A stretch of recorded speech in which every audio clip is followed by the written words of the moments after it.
უფალთან შეხვედრაზე საუბრობს პავლე მოციქული ესე ამბობს ამას გეტყვით თქვენ სიტყვითა უფლისათა ეს რას ნიშნავს ამას გეუბნებით მე უფლის სიტყვით ანუ ეს გამოცხადებით მეუწყა ანუ ფაქტობრივად ეს არის იგივე ღვთის სიტყვა რომელსაც პავლე მოციქული ახმოვანებს და ესე იგი უფალი რას გეუბნება პავლეს პირით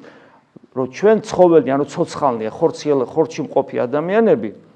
რომლებიც დაშთომილი ვიყვნეთ მოსვლას ამას უფლისას ანუ ვინც იმ დრომდე იცოცხლებს ხორციელად სანამ უფალი დაბრუნდება ვერ მივეწიფნეთ შესვენებულთამაც სანამ გარდავიცვლებით ვერ მივეწიფნეთ ანუ სანამ გარდავიცვლებით აი ამ მდგომარეობაში ვიქნებით და თავადი ანუ გარდაცვალება ესე არ მოხდება მაგრამ ანტიქრისტეს პერიოდს უნდა მოვესწროთ მაშინ რომელიც ზოგ შემთხვევაში შეიძლება ითქვას გარდაცვალებაზე უარესი იქნება ისეთ წნეხს მორალურს ფიზიკურს ფსიქოლოგიურს განსასწრებს გაივლის ადამიანი რომ აი როგორც წმინდა წერილივე გვეუბნება რომ ადამიანები სიკვდილს ინატრებენ ისეთი ჟამი დადგება. ოღონდ ეს არ იქნება დიდი ხანი, თუმცა არც სიკვდილი არ არის, რამდენიმე წამში კვდება ადამიანი, ხო, ფაქტობრივად. ზოგი ამბობს, რომ აი რა კარგი არ მოვესწრო მეორედ მოსვლას, არ მოვკვდები ფიზიკურად, მაგრამ რო არ მოვკვდები ფიზიკურად, უარესი შეიძლება იყოს ის, რაც იქნება შენ ცხოვრებაში. ასე რომ ღმერთს მივანდოთ საკუთარი თავი, როგორც მას უნდა ესე იყოს. ხო, მაგრამ ამ შემთხვევაში პავლე მოციქული ესე ამბობს, რომ თავადი უფალი ბრძანებითა და ხმითა ანგელოს თავრისაითა და საყვირითა ღვთისაითა გარდამოხდეს ეხლა აი ეს ერთგვარი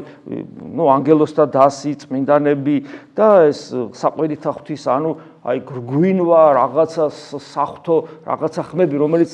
აი ამ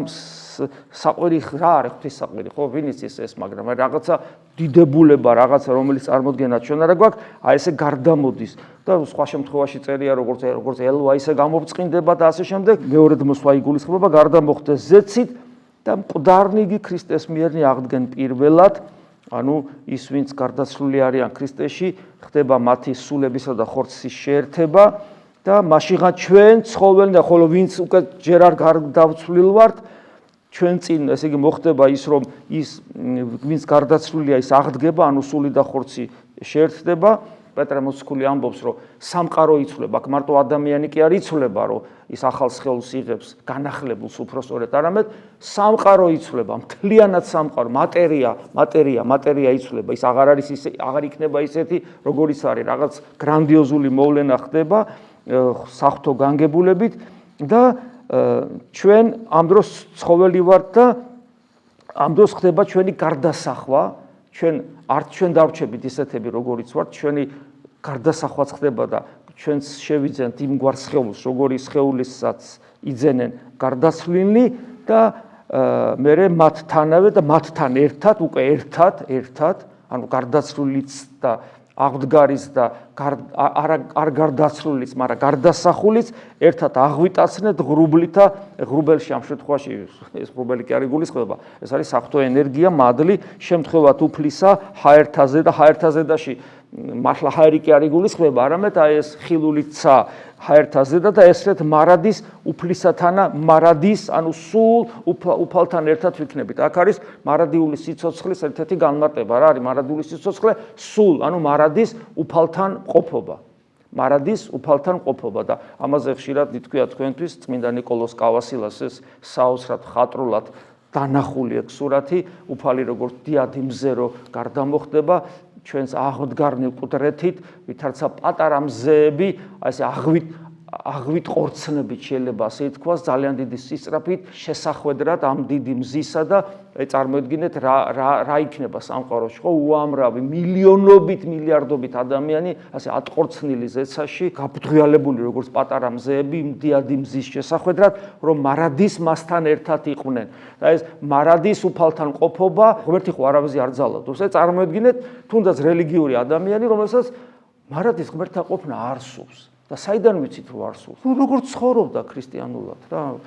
ვაი ქრისტიანულად თუ ცხოვრობდა და საკუთარი რელიგია რო ქონა გულში და ქრისტესთან ყოფობა არ იცოდა რა იყო და არ ემსგავსებოდა უფალს და არ მეცადინეობდა იმისათვის რომ სულ უფალთან ყოფილიყო და ასე შემდეგ გულის ზეცად გადაქცეოდა ანუ სახარების მიხედვით რო არ ცხოვრობს ადამიანი რატო ვფიქრობთ რომ ესეთი ადამიანი აიტყორცნება უფლისკენ ის ხო ამის თვის მზად არ არის მას ხო პიროვნული არჩევანი არ გაუკეთებია ანუ რას ნიშნავს პიროვნული არჩევანი არ გაუკეთებია მას ეს არ სურს გესმით ადამიანის სურვილს უზარმაზარი ძალა არ ასურს არასრულს. ამიტომ ჩვენ სანამ ცოცხლები ვართ, უნდა გავიაზროთ რა მდგომარეობაში ვიმყოფებით, არა ჩვენი ფანტაზიის შესაბამისად და ჩვენი აზრის შესაბამისად, არამედ გამოცხადების, საღვთონების შესაბამისად. ხო და აი მაშინ თუ ესე იგი ჩვენში ეს მარადის უფალთან ყოფობა არის ჩვენი ბედნიერების წყარო და თუ ჩვენ მხოლოდ იმას ვცდილობ და იმას ვაკეთებთ, რომ სულ უფალთან ყოფნა ვისწავლოთ, მაშინ რა თქმა უნდა ჩვენი მდგომარეობა იქნება ეს და როგორც კი ყველა წინააღმდეგობა მოიხსნება სულ უფალთან ყოფობისა, აღტაცებული ვიქნებით საღვთო მადლით და ენერგიით, როგორც პატარა მზეები იმ დიდი მზის, ანუ ჩვენი უფლის იესო ქრისტეს შესახვედრად.